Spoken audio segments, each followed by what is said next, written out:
Hello guys, আজকে চলে আসছি অনেক পুরনো একটি দিঘি, ভারত বাংলাদেশ কাছে, সেই কাছে একটি দিঘি আছে, সেই ইতিহাসের দিঘিটা আজকে দেখাচ্ছি।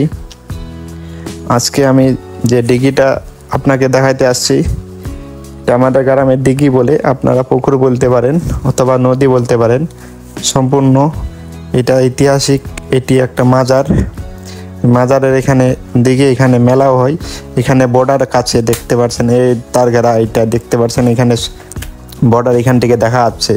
সম্পূর্ণ এখান থেকে মাত্র 50 ডিগ্রি আগাইলে তার ঘেরা পাওয়া যাবে। তার জন্য আজকে আমি একটি ব্লগিং করতে আসছি, যে ঐতিহাসিক দিঘি নদীটাও দেখা হোক, আর সামনে বর্ডারটা আছে, বর্ডারটাও আমি ভ্রমণ করব। তার জন্য এখান থেকে আমি বর্ডারটা ভ্রমণ করছি, কেন এখান থেকে সম্পূর্ণ বর্ডার দেখা যাচ্ছে, বেশ কতগুলো আছে কতগুলো নয়, সম্পূর্ণ দেখা যাচ্ছে। তার জন্য আমি ভ্রমণ করতে আজকে আসছি। আপনারা দেখাচ্ছি, এখান থেকে আমি জুম করে দেখাবো তারঘেরাটা।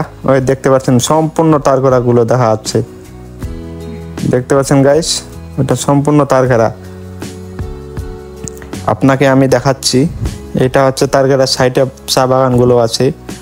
এইটার দিঘিটা উপরে সম্পূর্ণ ভ্রমণ করতে আজকে আসছি, দেখা যাক।